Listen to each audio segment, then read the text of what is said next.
estáis? ¿Hace fresquito? ¿No? Estamos ahora con buena temperatura. Muy bien. Pues gracias al Señor por este tiempo tan delicioso que hemos tenido de alabanza, de oración, y por el privilegio, la oportunidad que nos brinda nuevamente de estar juntos en su casa, estar juntos como familia, y quiera Dios que podamos salir desafiados en esta mañana, en esta preciosa mañana. Hay hermanos que han tomado unos días de descanso, entre ellos nuestro pastor, y vamos a orar enseguida por él. Y simplemente comentaros que estamos ya en época de Navidad. ¿Cuántos han enterado? Yo creo que todos, ¿no? Nos hemos enterado que está ya la fiesta ahí en ciernes, y es una época que nos detenemos muchos para pensar en lo que sucedió hace 2000 años con el nacimiento de Jesús. Sé que no es la época esta concreta en la que se produjo este hecho, pero aún así el mundo se detiene, incluso gente no creyente no tiene más remedio que escuchar acerca de esta gran noticia, la llegada al mundo de Jesús, el Mesías, y es bueno utilizar este tiempo para poder seguir expandiendo la buena noticia de diferentes maneras. La semana que viene tendremos una fiesta muy especial de Navidad con los niños del Ministerio Infantil, que han estado preparando con mucho entusiasmo esta celebración, y va a ser algo muy inspirador, muy divertido, así que os animo a que podáis estar aquí, que podáis traer algún invitado. Van a escuchar de la boca de los más pequeños el Evangelio. Y dice la palabra que de la boca de estos, de los más pequeños, es donde el Evangelio tiene más fuerza. Cuando se escucha de los más sencillos, de los más humildes, el Evangelio como que tiene la capacidad de penetrar mucho más que cuando es expresado por grandes eruditos y teólogos. Así que os animo a que podáis aprovechar esta oportunidad. Y luego el día 22 tendremos un culto especial de Navidad, también muy inspirador, estoy seguro de ello. Pero ese mismo día 22 tenemos también un desayuno de Navidad. Y en esta ocasión el desayuno es muy interesante porque vas a tener dos opciones. Vas a tener la opción latino y la opción mediterráneo. Así que si quieres probar las exquisiteces que suelen disfrutar nuestros hermanos de Latinoamérica, puedes escoger la opción desayuno de Navidad latinoamericano, ¿vale? Y vas a degustar algo delicioso. Pero si estás cansado porque vienes de allí y quieres probar otras opciones, tenemos desayuno de Navidad mediterráneo, ¿vale? No sé exactamente qué habrá, pero seguro pan tumaca no falta. Pan con aceite de tomate no falta, y jamón. Así que piénsalo bien antes de escoger, ¿eh? Porque de eso se trata en la vida, de escoger. Y hablaremos acerca de esto también en esta ocasión, pero déjame decirte que si deseas participar de este desayuno, el coste son 6 euros por persona y debes inscribirte antes del 16 de diciembre. Debes hacerlo o en secretaría o a través de la página web, ¿vale? Así que dicho esto, ¿qué os parece si oramos, le pedimos al Señor su bendición y arrancamos con la palabra, que ya os adelanto que tiene que ver con la Navidad, aunque vamos a partir de un versículo, de un pasaje que no parece tener mucho que ver con la Navidad. Pero vamos a orar y a pedir al Señor su bendición. Quiero también aprovechar, aunque ya lo he hecho esta mañana, para felicitar a mi hija, que hoy es su cumpleaños, así que la mando un besazo allí por donde esté. Y por eso también es muy emocionante este mes de diciembre para mí, porque cumplen mis hijos años, la semana que viene el otro, el mayor, así que nada, vamos a orar por ello. Padre, gracias. Gracias por esta mañana, por permitirnos estar aquí en tu presencia, a tus pies, adorándote, escuchándote, Señor. Te necesitamos, eres lo más importante, Señor, lo más importante en nuestra vida, lo más necesario. Sin ti no somos nada, por eso queremos, Señor, que sigas ministrándonos con tu presencia, ahora a través de tu palabra, que nos hables al corazón, que nos hagas reconocer cuáles son las piedras que hay en nuestro interior que nos hacen tropezar, cuáles son las soluciones que nos presentas para los problemas cotidianos que tenemos como seres humanos. Te pido que uses mi boca para utilizar esta plataforma para expresar lo que las verdades que tú nos has revelado, Señor. Y oramos por aquellos que cumplen años en este mes, Señor, fortalece sus vidas, Señor, ayúdales y dirígeles para que puedan caminar en ti, Señor. Oramos también por nuestros pastores, guárdalos en este tiempo especial, en el nombre de Jesús. Amén. Amén, hermanos. Pues vamos a ir hacia adelante y antes de abrir la palabra quiero mostraros una imagen muy conocida. No sé si tenemos preparado el PowerPoint, pero hay una imagen que es bastante conocida. Es la imagen de un barco, un transatlántico llamado Titanic. Lo hemos escuchado muchas veces, que en 1912 partió desde Inglaterra en su primer y último viaje, ¿vale? Era el barco más lujoso de la época, el más avanzado a nivel tecnológico y comenzó su travesía por el Océano Atlántico y a más o menos 600 kilómetros de la costa de Canadá chocó contra un iceberg y ya conocéis la historia de los 2.200 pasajeros que había a bordo aproximadamente, solo 700 lograron sobrevivir. ¿Y cuál fue la razón? ¿Cuál fue la causa de esta catástrofe marítima? Algunos dicen, lógicamente, que fue el iceberg. Fueron los factores externos o las aguas gélidas del Océano Atlántico en aquella época. Pero en realidad, después de un tiempo de investigación, se llegó a la conclusión de que el verdadero problema que tuvo el Titanic no fue un problema externo, no vino del exterior, sino que era un problema interno. Era un problema interno. Se analizó la construcción del Titanic y se dieron cuenta de que no estaba bien hecho el Titanic, que la parte más baja del barco, la parte franca, se había construido a una medida inferior a la que la normativa marcaba. Y por eso cuando chocó contra el iceberg, el agua inundó rápidamente los camarotes que estaban en esa primera planta, llevando al barco a obtener un peso extraordinario. Pero no solo eso, sino se dieron cuenta de que estaban tan seguros que no les iba a suceder nada con ese barco, que decidieron no incluir el número de binoculares que se usaban en aquella época para avistar posibles desafíos en el exterior, posibles icebergs. Y apenas tenían binoculares, no estaban observando el exterior cuando navegaban por el Océano Atlántico, y eso también fue un factor decisivo que ocasionó esta tragedia. Pero el factor más decisivo también estaba en el interior del barco, y era que no había suficientes botes para meter a las personas que estaban a bordo.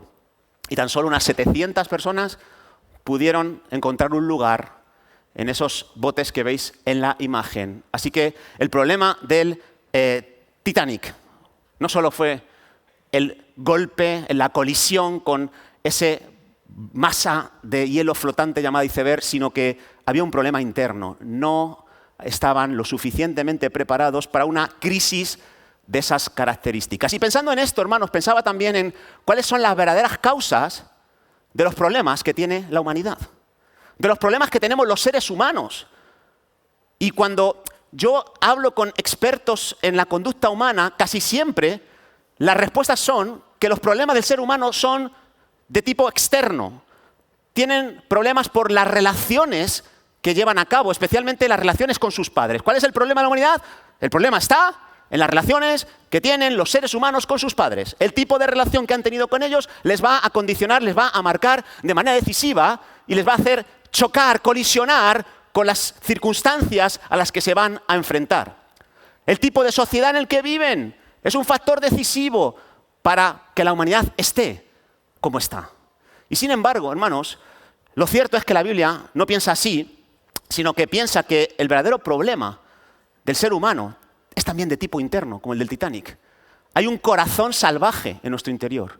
Hay un corazón indomable que no es capaz de ser controlado por el ser humano. Y es el que, en definitiva, al fin y al cabo, es el que le lleva a colisionar vez tras vez en esta travesía del mundo al ser humano. Y por eso necesitamos entender cuál es nuestro verdadero problema. ¿Dónde está la verdadera raíz de nuestros problemas para estar preparados ante las crisis que vamos a enfrentar?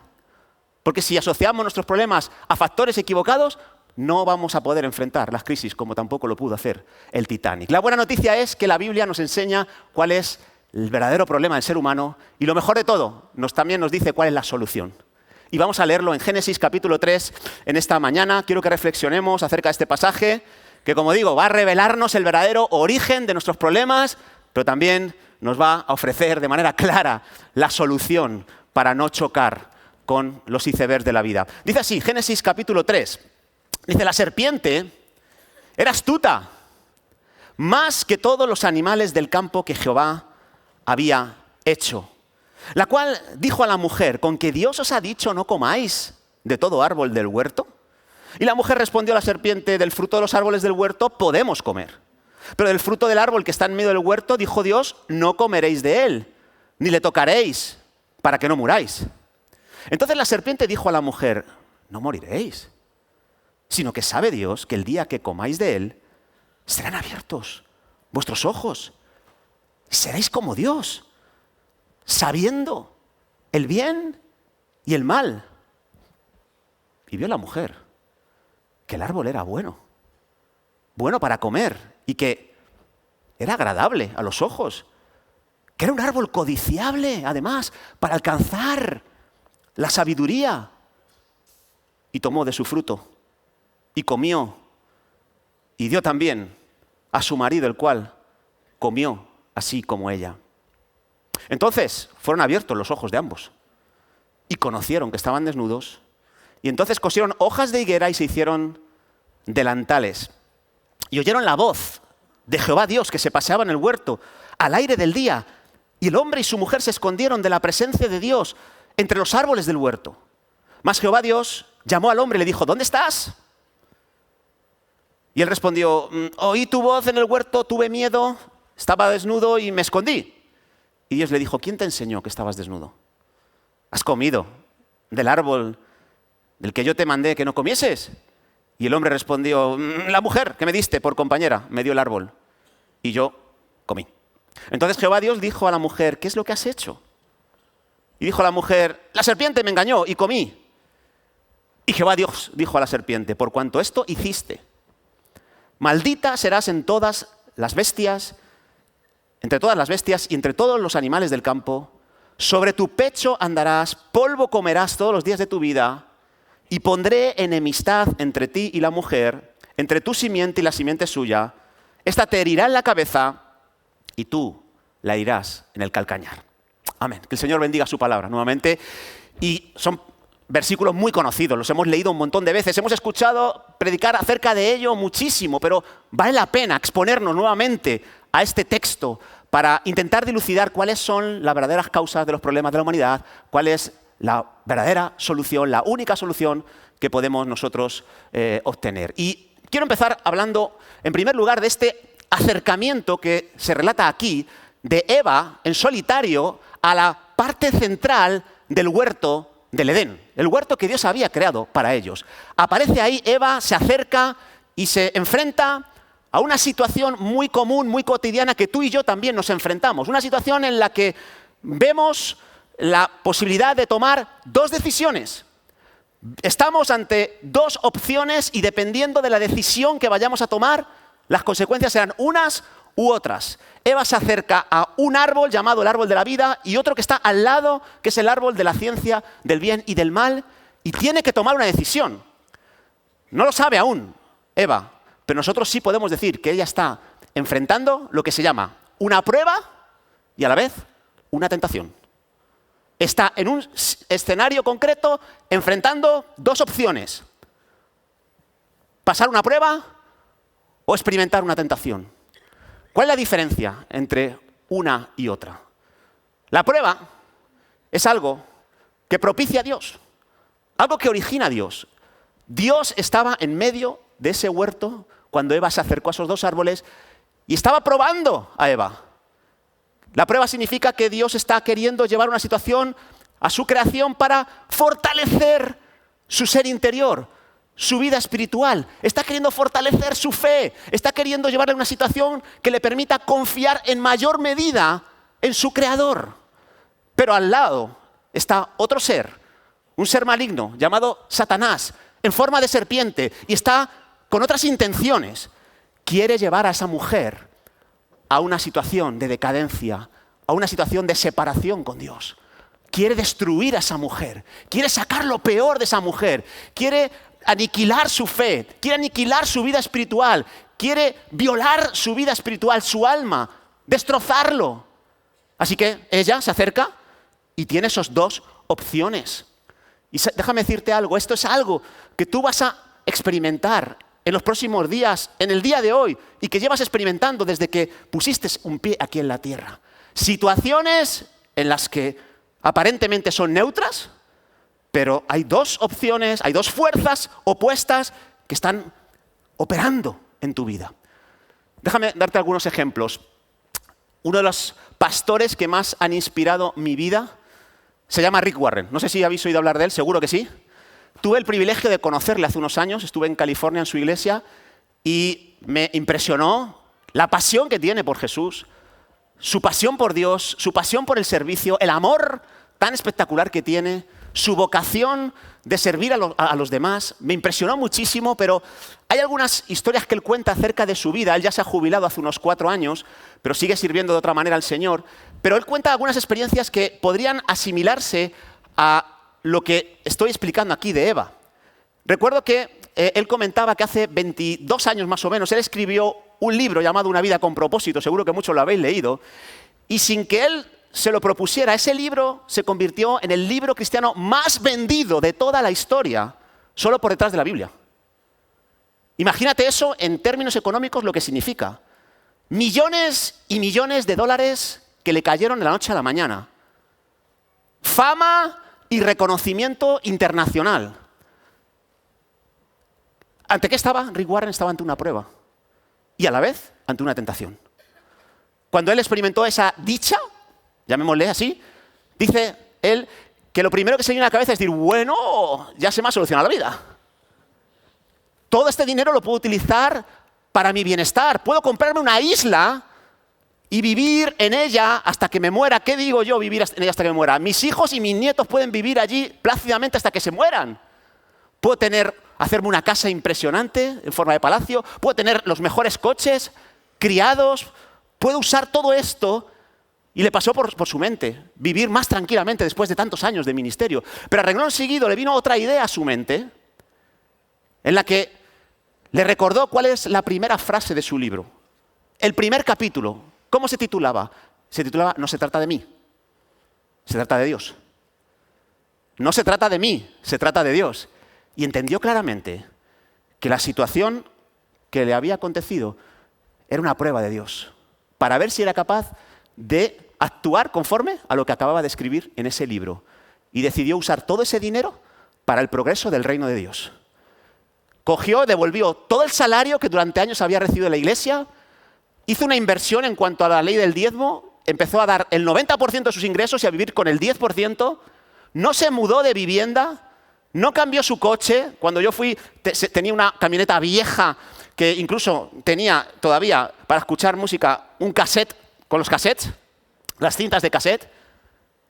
Decidió no cambiar su vida, no cambiar nada de lo que estaba viviendo, solamente dedicarse a usar su dinero para poder expandir el reino de Dios. Y levantó un proyecto llamado Peace, la palabra paz en inglés, que estaba destinado a levantar iglesias a nivel del mundo, sostener obreros, entrenar pastores y ayudar a los necesitados y a aquellos que están afectados por alguna de las pandemias más impresionantes. Dedicó eso y dice, para mí nunca he tenido una situación más difícil como esa. ¿Qué voy a hacer con tanto dinero? ¿Qué voy a hacer con mi fama? Por un lado la tentación, llevándole a alejarle de Dios. Por otro lado Dios, probándole para ser un hombre de mayor influencia espiritual. Años después, volvió a experimentar algo parecido. Su hijo menor, llamado Matthew, que tenía un montón de problemas de salud mental desde que nació, tomó la decisión, la triste y catastrófica decisión de suicidarse. Compró por internet en el mercado negro una pistola y se pegó un tiro. Situación en la que se enfrenta tanto Rick como su esposa Kay.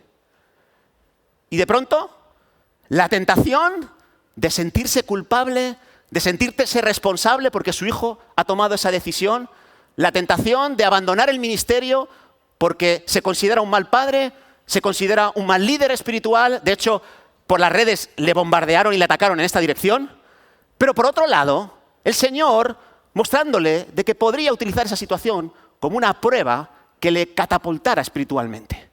Y después de mucho sufrimiento, después de necesitar el consuelo divino, el consuelo de los hermanos de la iglesia, entendió que podía utilizar esa situación para ayudar a muchos y creó un ministerio impresionante a nivel mundial para ayudar a los creyentes que sufren problemas de salud mental y darles un cuidado emocional y espiritual adecuado.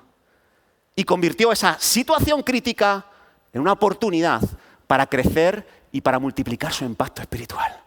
¿Entiendes lo que es una situación donde hay una oportunidad de crecimiento, pero también hay una oportunidad para venirte abajo? Esto es lo que enfrenta Eva y esto es lo que podemos enfrentar nosotros, circunstancias donde están presentes la prueba y la tentación. Y tú sabes que la tentación tiene como destino, tiene como objetivo derrumbarte espiritualmente, alejarte de Dios, destruirte, bombardear tu alma, arruinar tu vida.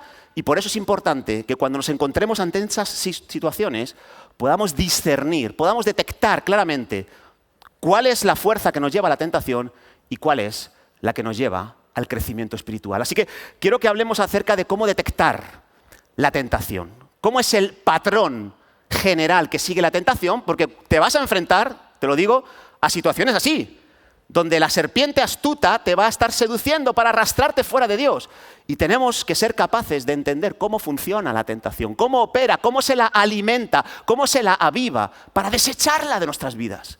Así que déjame hablarte de 4 cosas que forman parte de este patrón general de la tentación. El primer paso es lo que yo llamo el deseo. El deseo. Todo empieza en el interior. Porque ya hemos dicho que tu mayor problema y el mío no es el exterior. Tu mayor problema está en tu interior. Tienes un corazón que no puedes domesticar. Tienes un corazón que no lo puedes domar. Tienes un problema ahí. Santiago lo dice en el capítulo 1, versículo 14. Cada uno cuando es tentado de su propia concupiscencia, de su propio deseo desordenado, que le atrae, que le seduce, que le lleva lejos de Dios, que le lleva directo al hoyo. Así que la base de actuación de una tentación es un deseo que hay en ti.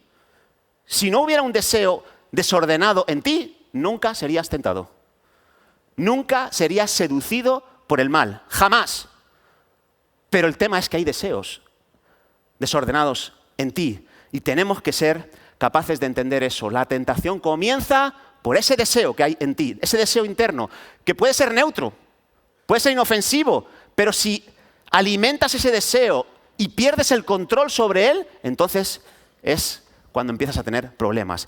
Adán y Eva tenían un deseo y por eso fueron tentados. Eva concretamente, cuando se acerca al árbol, a los 2 árboles que estaban en medio del huerto, se fijó en el árbol de la ciencia del bien y del mal.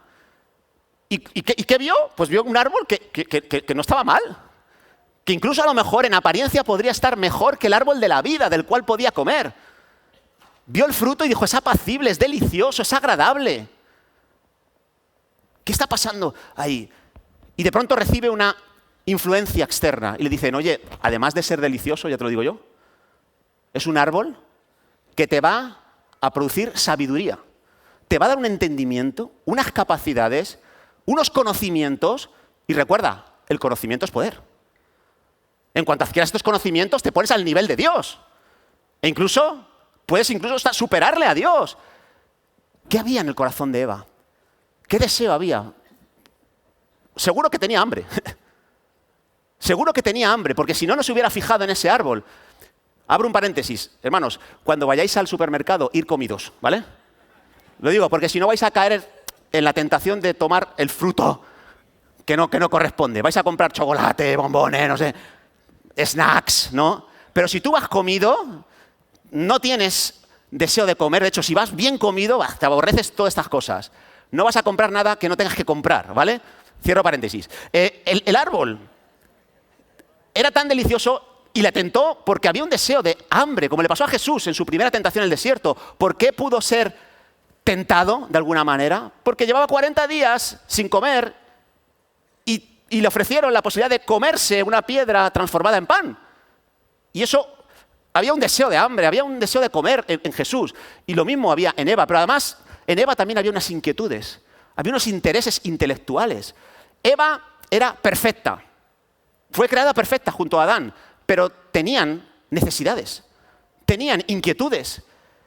Y usó la serpiente la base de esa inquietud intelectual que puede estar en muchos de nosotros, y por conocer un poco más, por obtener un conocimiento que me eleve en categoría, en reconocimiento, en influencia, esos dos deseos estaban en ella. ¿Eran malos los deseos? No eran malos.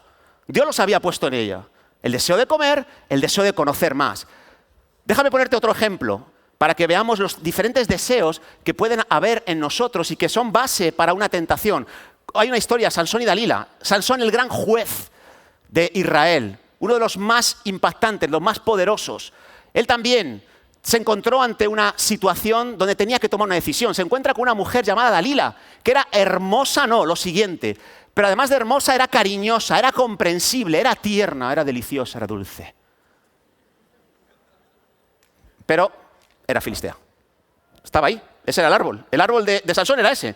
Una mujer increíble, me está comprendiendo, me está tocando el corazón, me hace sentir mariposillas en el estómago, pero el DNI tiene de filistea. Y yo con los filisteos no puedo tener nada, solo destrucción. Tengo que quitarles de en medio porque son una mala influencia. ¿Cuál era el deseo de Sansón? Neutro, un deseo neutro.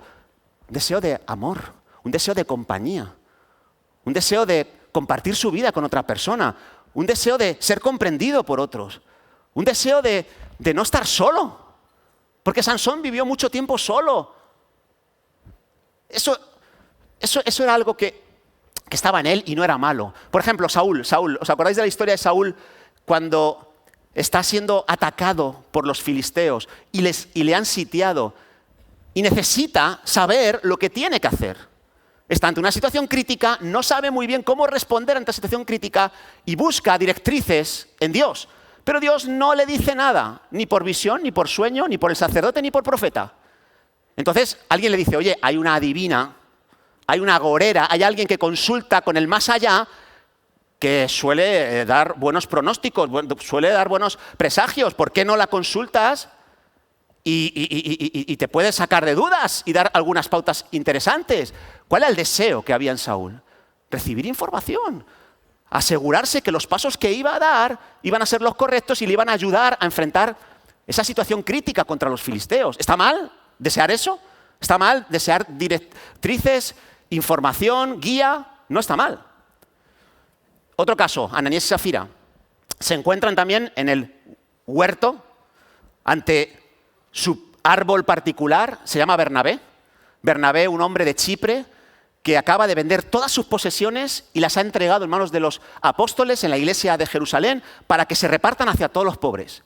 Y el resultado, reconocimiento, prestigio, la gente diciendo, wow, qué generoso es Bernabé, qué hombre tan devoto. Y Ananías y Zafira tienen un deseo en su corazón, un deseo de ser reconocidos como gente generosa, como gente espiritual, como gente devota. ¿Está mal eso? Así que el deseo no está mal, el de ninguno de estos 4 personajes que hemos mencionado. Todos ellos tienen un deseo que es natural. Pero el problema es el siguiente paso de este patrón de la tentación. Cuando la tentación progresa y se alía con el engaño, el autoengaño. Y este es un paso importante y crucial, porque cuando la mente, que tiene ante sí las dos opciones, la de la prueba y la de la tentación, comienza a coquetear con la información y empieza a justificar o minimizar lo que está sucediendo para hacer lo que quiere, ahí es donde empieza el problema de la tentación. Por ejemplo, Eva quiere comer de ese fruto. Se siente muy atraída, tiene hambre. Pero es que además, si encima me dicen que me va a dar sabiduría y si encima me aseguran de que no voy a morir como dijo Dios, entonces empieza a contarse Eva una serie de mentiras, tales como, bueno, si es una sola vez. A ver, si es una sola vez, no va a ser tan malo, ¿no? No creo que por comer una sola vez, un pequeño mordisco, no creo que vaya a pasar nada. Nadie se va a morir por eso. Venga, lo voy a hacer. Yo creo que las ventajas son mayores, así puedo tener una experiencia personal, ¿no? ¿Te ha sucedido a ti esto? Cuando estás haciendo un examen y te quedas en blanco, ¿no? Y de pronto miras al lado y ves a tiro el examen de tu compañero, ¿no? Y dices, pues podría tomar algo de la información del otro, ¿no? Solo es una vez. No va a pasar nada. ¿A quién le va a hacer daño por una miradita así vagabunda que pueda yo luego transcribir la información? Son mentiras, autoengaño, que uno se va diciendo para conseguir acercarse al lugar de la trampa. Sansón, hablábamos de Sansón antes también. También él se convence a sí mismo de que tampoco pasa nada porque tome a Dalila como su mujer. No sé qué tipo de mentiras se contó, pero te aseguro que se contó varias mentiras para poder acercarse al fruto prohibido. A lo mejor, para mí, la mentira más coherente sería la de, es que me lo merezco, es que llevo muchos años de sufrimiento, llevo muchos años de rechazo por gente de mi pueblo. Y las mujeres de mi pueblo son muy brutas.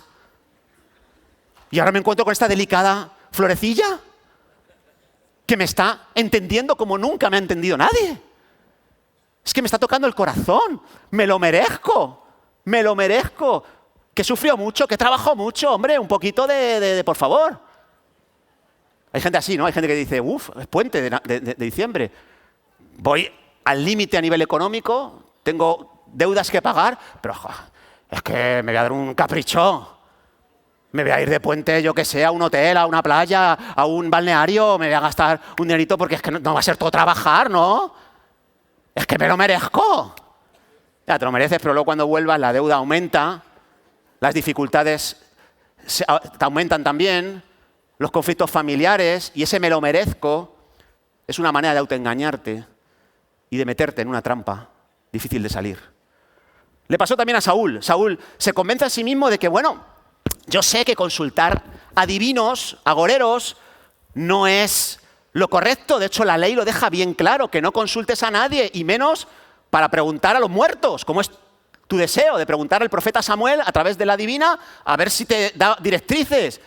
Pero dice Saúl, es que mi única opción es que no tengo otra opción. Es que yo he intentado consultar con Dios y es que no me han contestado nadie. No tengo otra opción. ¿Te suena eso? Estás ante una presión tremenda y dices, voy a mentir porque no tengo otra opción. Voy a echar una trola porque no, las circunstancias me llevan y me obligan a esto.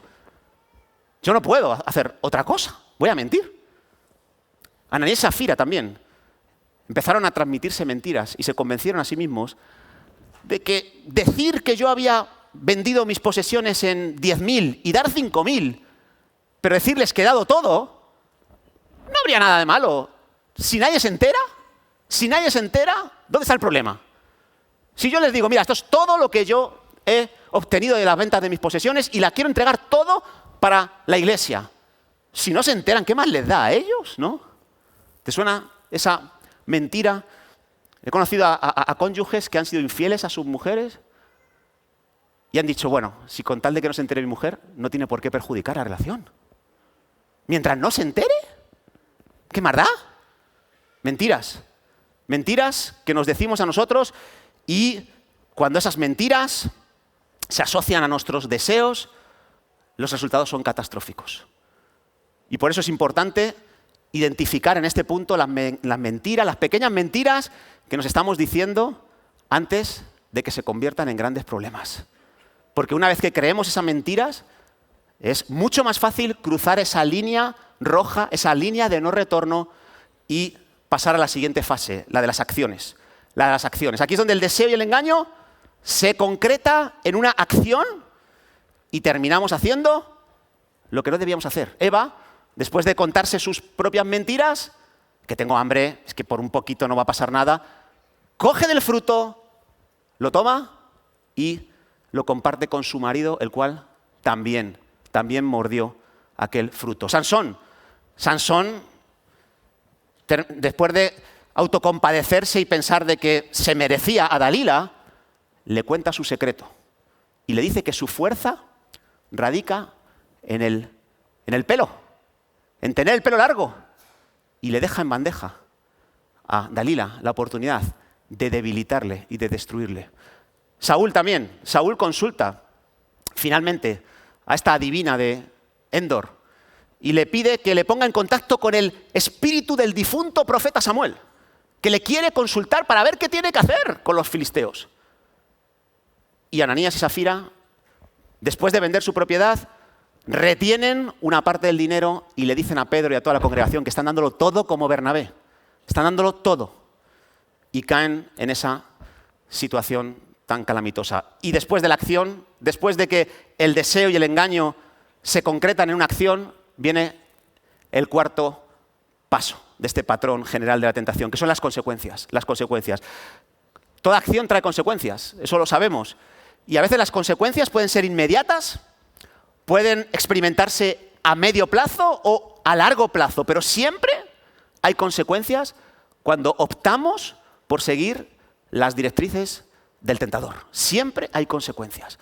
A veces las consecuencias se experimentan individualmente, solo el que muerde el fruto prohibido experimenta esas consecuencias, pero en muchas ocasiones el resultado y las consecuencias se pagan colectivamente.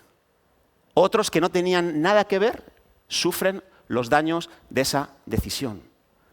Y eso fue lo que nos ha pasado a la humanidad. Lo que hicieron Adán y Eva no solo les afectó a ellos, afectó a toda la humanidad. Y eso es algo que nos tiene que hacer pensar. Ahora, ¿cuáles son algunas de las consecuencias? Hay muchas consecuencias de sucumbir ante la tentación, pero déjame hablarte de 4 consecuencias basadas en estos 4 casos que te he estado mencionando a lo largo de esta mañana. En primer lugar, de Adán y Eva se deriva una consecuencia trágica, la peor de todas. Tiene que ver con perder la comunión con Dios.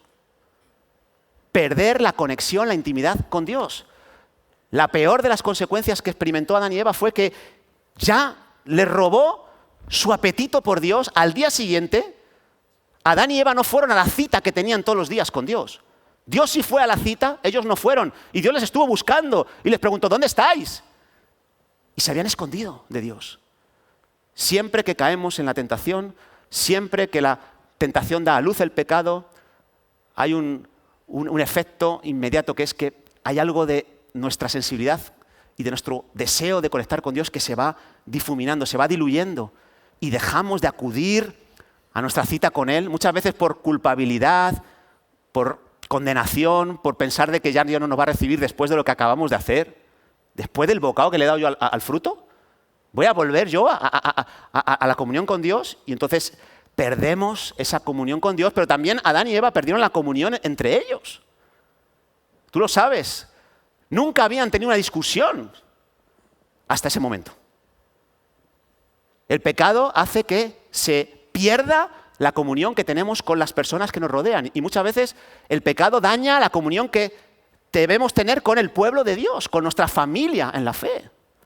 Y por eso, cuando alguien es atrapado y controlado por sus deseos, cuando alguien cae en la tentación y comete un pecado, lo que va a hacer es dejar de asistir a la iglesia. Dejar de asistir al grupo de hogar. Dejar de tener intimidad, dejar de salir con los demás. Quizás para que no les detecten que están mal, que han cometido un error. Y el pecado pasa factura a este nivel, a nivel de relación vertical y a nivel de relación horizontal, como les pasó a Adán y Eva. Pero no fue la única consecuencia que trae el pecado. En el caso de Sansón, seducido por su deseo de tener una relación con una mujer de intimidad y de amor, fue abandonando progresivamente sus responsabilidades como juez de Israel. Había nacido como nazareo con un objetivo en la vida, matar filisteos, alejar al pueblo enemigo de Dios de los límites del pueblo. Y poco a poco dejó de ver a los filisteos como enemigos, poco a poco dejó de ejercitarse para la batalla, poco a poco dejó de coger las armas para pelear esa batalla y empezó a hacerse amigo de los filisteos debido a ese deseo por Dalila, y ese abandono de sus responsabilidades trajo una consecuencia catastrófica. Fue menos efectivo en su ministerio. Disminuyó su efectividad espiritual. Y tú sabes que cuando Dalila le corta el pelo y vinieron los filisteos para apresarle, él estaba totalmente confiado de que, como siempre, volvería a atacar a los filisteos y los destruiría con el dedo de su mano. Pero no se había dado cuenta de que haber caído en la tentación, haber caído en el pecado, le había debilitado en su efectividad espiritual. Y ya no predicaba como antes. Ya no dirigía alabanza como antes. Ya no era tan buen líder de grupo de hogar como lo era antes. Ya no alcanzaba a los perdidos como lo hacía antes. Había habido una disminución de su efectividad. Ya Dios no le estaba respaldando como antes. Y eso pasa con la tentación y con el pecado. Nuestra efectividad se ve mermada. Otra consecuencia de la tentación la vemos en Saúl. Saúl poco a poco fue insensibilizando su conciencia. Para mí esta consecuencia es el entenebrecimiento de la conciencia. Saúl está buscando una divina cuando sabe que Dios no lo permite, que lo dice claramente en su palabra, en la ley. Pero es más, es que Saúl había establecido decretos para que los adivinos y los agoreros no pudieran ejercer su función. Había matado a muchos adivinos y había conseguido que muchos salieran del país por miedo. Y ahora está buscando un adivino por la tierra de Israel. Pero tú sabes que no es correcto, ya. Pero ya su conciencia no le inquieta. Su conciencia ya no le molesta. Como consecuencia de haber dado rienda suelta a sus deseos y pasiones más desordenadas. Y eso es un efecto de la tentación y el pecado. Te insensibiliza y haces cosas con normalidad que en otra época jamás lo harías. Jamás te acercarías. ¿Te ha pasado a ti alguna vez esto? Gente que antes decía, no, yo no murmuro. Y de pronto está todo el día hablando mal de la gente. No, yo no fumo. Y de pronto...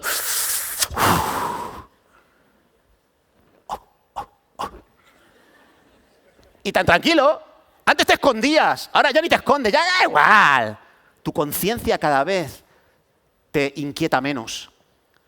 Antes veías una imagen en la tele de un hombre y una mujer besándose y no, que no. Te reprendo, Satanás, ¿no? Y ahora puedes estar horas viendo pornografía sin ningún tipo de problema. ¿Qué está pasando ahí? Un entenebrecimiento de la conciencia. Te estás saltando las cosas que son principios absolutos y no tienes ningún tipo de remordimiento. Y es un estado muy crítico porque hay una consecuencia más que la vemos en Ananías y Safira. La consecuencia de que cuando la tentación concibe y da a luz el pecado, dice Santiago que entra la muerte. La muerte. Ananías y Safira, después de dar rienda suelta a su deseo de reconocimiento, de generosidad y de devoción por los hermanos, haciendo cosas que no debían, terminan muertos. Terminan muertos. Caen a los pies del apóstol Pedro después de que fuera revelado su pecado, y no por ellos, sino porque Dios los confronta. Y esa muerte ocasionó también un impacto negativo en las personas que estaban alrededor de la iglesia. Dice la Biblia en Hechos capítulo 4 que muchos ya no querían juntarse con los creyentes después de lo que pasó con Ananías y Safira. No solo el perjuicio fue sobre Ananías y Safira, que murieron, la paga del pecado es muerte, como dice la Biblia, sino que el mal testimonio de Ananías y Safira alejó a otros de venir al seno de la iglesia. Y es que eso trae otro tipo de muerte en las personas que nos rodean, una muerte espiritual, una incapacidad de poder ser reavivados en su interior. Así que las consecuencias que estamos describiendo, hermano, muestran la gravedad de sucumbir ante la tentación. Nos reta a mantenernos firmes en nuestra fe, firmes en los principios que hemos escuchado. La situación de Génesis 3 nos recuerda cuál es la verdadera consecuencia de los problemas que tiene, la verdadera raíz de los problemas que tiene el ser humano. La verdadera raíz tiene que ver con que hemos seguido nuestros deseos, nos hemos dejado controlar por ellos y nos hemos desconectado de Dios, y a partir de ahí, una serie de consecuencias en cascada que nos han hecho experimentar una muerte tan grande como la que muchas veces llevamos dentro. Pero, hermano, Génesis 3 nos habla de esto, de este ciclo destructivo del pecado, pero nos habla también de una solución.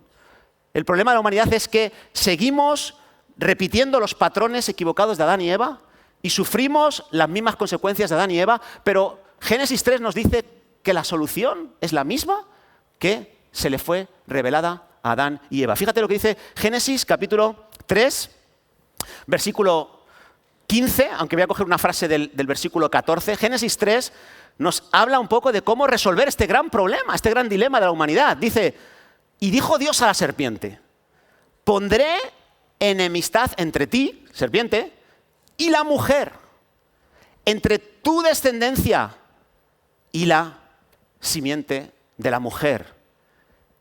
Esta te herirá en la cabeza y tú la herirás en el calcañar. ¿Qué está diciendo aquí? Dame una menos, porfa, una menos. ¿Qué está diciendo aquí el texto? Está hablando de lo que estamos mencionando, que Dios anticipa que el ser humano va a tener una lucha constante contra la tentación y contra el pecado. Va a ser constante. La serpiente y su descendencia van a estar hiriendo a la mujer y a su descendencia. No va a haber tregua. De aquí hasta el final de la historia de la humanidad, los seres humanos van a encontrarse en situaciones donde la prueba y la tentación va a estar a la orden del día. Se van a enfrentar esas dos fuerzas opuestas y van a tener que luchar contra la tentación si no quieren experimentar las consecuencias que hemos mencionado. Eso es lo que está diciendo aquí. Prepáraos para la tentación. Pero buenas noticias. Hay un ser humano que nacerá de una mujer, de una descendiente de Eva, que va a ser el que va a aplastar la cabeza de la serpiente. Que va a ser el que derrote al pecado y a la muerte. Es el que te va a hacer partícipe de su victoria y te va a empoderar, te va a hacer fuerte para enfrentar la tentación. Va a haber un ser humano, ahí está la clave. El ser humano que nazca de la descendencia de Eva, ese será el antídoto para la tentación y el pecado. ¿Quién es ese ser humano? Tú lo sabes, Jesús. Jesús, cuando nació hace 2000 años, en Belén, en ese momento estamos ante la respuesta de Dios al problema de la humanidad. De hecho, 1 Juan 3:8 nos dice que para esto apareció el Hijo de Dios. ¿Para qué? Para deshacer las obras del diablo, para deshacer las obras de la serpiente. La respuesta está en el Hijo de esa descendiente de Eva y sabemos que es Jesús. Génesis 3 nos anuncia la necesidad de un hijo nacido de mujer y la Navidad nos invita a celebrar la llegada de ese hijo. La Navidad es un momento espectacular para reconocer que tenemos el antídoto a la fragilidad humana, el antídoto para domesticar ese corazón salvaje que tenemos los seres humanos. Y por eso yo te quiero animar en este mes de diciembre, aunque Jesús no haya nacido en el mes de diciembre, aunque la fiesta sea una época en la que se celebraba otra fiesta pagana en el Imperio Romano, que puedas detenerte para agradecer a Dios el hecho de que ese niño ya esté aquí entre nosotros, que ya haya podido vencer a la serpiente y que esté en disposición de compartirnos su victoria a cada uno de nosotros. Quiero animarte a que en Navidad te puedas reforzar en cuanto a la confianza, a la fe, a la gratitud a Dios el Padre por habernos dado el antídoto que tanto necesitamos los seres humanos. Y que recuerdes que el nacimiento fue la respuesta de Dios a este problema, pero la crucifixión fue el momento exacto donde Jesús aplastó la cabeza de la serpiente y él simplemente le mordió el talón, el calcañar. Y abraza esta idea, abrázala, porque es la forma en la que tú te vas a fortalecer en medio de las debilidades. Sí, debes ser consciente de los deseos que hay en tu corazón. Sí, debes de ser consciente de identificar las debilidades que hay en tu corazón para no caer, para no sucumbir en la tentación. Sí, tienes que alejarte a veces de personas, de situaciones, de lugares, para no caer en la tentación. Sí, eso lo tienes que hacer.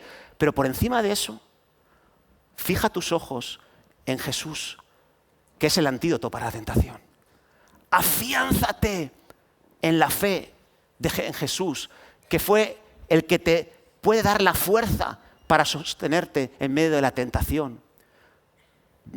Abraza a Jesús y en medio de la tentación, en medio de la debilidad, recuerda que Él está contigo, que Él fue tentado en todo, pero no pecó y ahora quiere darte esa misma fuerza que tiene Él a ti. ¿Y cómo la logras? Abraza por la fe esto que Jesús ha hecho por ti. Dile, Señor, tú tienes el poder para librarme de las tentaciones. Tú tienes el poder para darme fuerzas y decir no, para marcar límites, para no traspasar líneas rojas. Tú tienes ese poder, Señor. Yo confío en ti. Para esto has aparecido en mi mundo, para aplastar las obras del diablo. Empieza a confesar esto, empieza a abrazar esa decisión. Si lo hubiera hecho Eva cuando estaba en el árbol, sí, tengo hambre. Sí, me dices que puedo obtener sabiduría a través de este fruto, pero renuncio a saciar mi hambre de esta manera, renuncio a alcanzar la sabiduría de esta manera y espero a que Dios supla mi necesidad de comida y mi necesidad de sabiduría, como hizo Jesús. Sí, tengo hambre, pero no voy a convertir las piedras en pan. No voy a hacer algo que es inadecuado. Y cuando ellos se posicionaron del lado de Dios, el hambre se quitó. La sabiduría vino. La inteligencia que necesitaban para avanzar vino. Si Sansón hubiera dicho, yo prefiero confiar por la fe en que aunque ahora me siento solo, me siento incomprendido, Dios va a suplir esa necesidad de la manera correcta y no a través de Dalila. Si Sansón hubiera hecho eso, Dalila hubiera pasado y hubiera llegado su media naranja seguro. Su ayuda idónea seguro. Si Saúl hubiera dicho, bueno, he buscado directrices de parte de Dios, pero no voy a consultar a una divina, no voy a buscar en el difunto Samuel la directriz que Dios me puede dar de una manera adecuada. Voy a esperar. Estoy seguro que Saúl hubiera recibido directriz de Dios de parte de algún profeta o de parte de algún sacerdote mientras hacía el Urim y Turim. Hubiera tenido una visión o un sueño instantes antes de que los filisteos atacaran, estoy seguro. Pero no se atrevió a confiar por la fe en aquel que era la solución de su problema. Si Ananías y Zafira hubieran dicho, voy a dar lo que quiero dar y confío en que los demás me verán generoso o devoto cuando tengan que verme, pero no voy a forzar la situación, no voy a provocar algo en los demás falso. Si Ananías hubiera dicho eso, se hubieran dado cuenta de que no tenían que haber pasado esa línea para obtener lo que anhelaba en su corazón. No tenemos que pasar esa línea roja. Podemos confiar en Jesús y aunque tarde un poco su respuesta, al final vamos a poder pasar la prueba y experimentar una fortaleza espiritual que nos va a llenar de paz, de gozo y de todo lo que estamos buscando. ¿Amén? ¿Por qué nos ponemos en pie y cerramos este tiempo orando, hermanos? Voy a pedir a los músicos que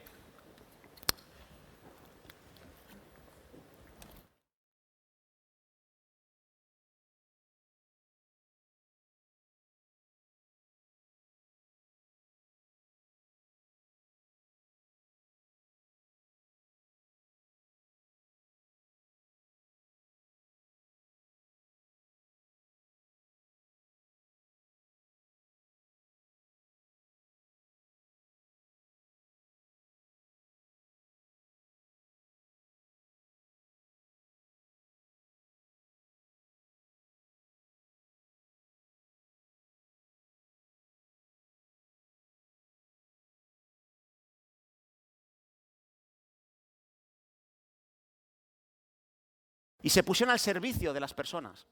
Sabía que iba a morir, sabía que no iba a poder sobrevivir a esta experiencia.